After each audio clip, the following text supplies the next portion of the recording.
മനുഷ്യവംശത്തിൻ്റെ ശൈശവും ബാല്യവും കഴിഞ്ഞു. ഇപ്പോൾ യൗവനാരംഭമാണ്. ഇതുവരെ നമ്മൾ കൊണ്ടു നടന്ന കളിപ്പാട്ടങ്ങളായ മതങ്ങൾ പാടെ ഉപേക്ഷിക്കണം. പുതിയ ദൈവങ്ങളെ നമുക്ക് കണ്ടെത്തണം. പുതിയ 1, 2, 3 സൗകര്യം പോലെ കുറേ മതങ്ങളും ഉണ്ടാക്കിയെടുക്കണം. ഡിജിറ്റൽ ടെക്നോളജിയും ക്വാണ്ടം മെക്കാനിസവും ജനറ്റിക് സയൻസും ഒക്കെ ഉൾപ്പെടുത്തി ഇവരെയൊക്കെ ദൈവങ്ങളായിട്ട് കണ്ടുകൊണ്ട് പുതിയ തത്വങ്ങളൊക്കെ നിർമ്മിച്ച് ഒരു മതം സൃഷ്ടിക്കാമെങ്കിൽ ഇന്നുള്ള എല്ലാ മതങ്ങളിലുമുള്ള ഒരു 75% പേരെങ്കിലും അതിലേക്ക് ചേരുമെന്നുള്ളത് ഉറപ്പുള്ള കാര്യമാണ്. പുതിയ ദൈവങ്ങളുണ്ടാവണം. എങ്കിലേ മനുഷ്യൻ മുൻപോട്ട് പോകാനാവൂ. ഈ പഴയതും കെട്ടിക്കിടിച്ച് നടന്നാൽ മനുഷ്യൻ അതേ സ്ഥാനത്ത് നിൽക്കുകയുള്ളൂ, വളരുകയില്ല. അത് കണ്ടു തുടങ്ങി വളർച്ച മുരടിച്ച് നിൽക്കുക. ഇപ്പം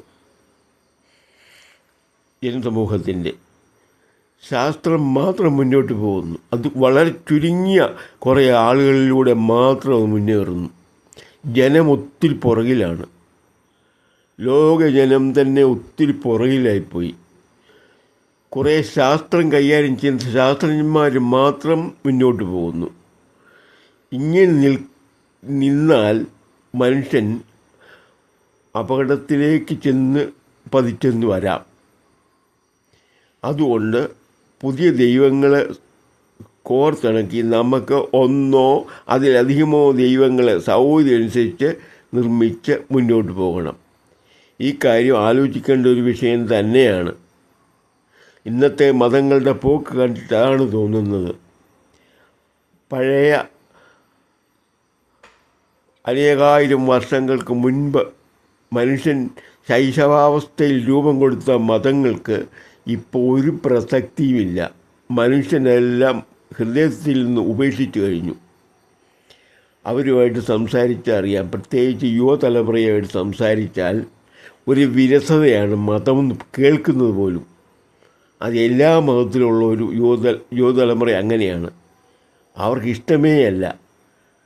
മാനസിക രോഗികളായ കുറച്ച് പേര് വല്ലൊരു മതത്തിൻ്റെ പേരിൽ പോയെങ്കിലേ ഉള്ളൂ. ഭൂരിഭാഗവും എൻ്റെ കണക്കനുസരിച്ച് ഒരു 80% യുവതലമുറയിൽ 80%എങ്കിലും പഴയ മതം മടുത്തിട്ട് ഉപേക്ഷിച്ചിരിക്കുക. പുറത്തു പറയുന്നില്ലെന്നേ ഉള്ളൂ. പുതിയ മതം നമുക്ക് ഉടനെ ഉണ്ടാക്കണം. ഇപ്പോൾ അതിൻ്റെ 80% നമുക്ക് പ്രതീക്ഷിക്കാതെ. ഓക്കെ.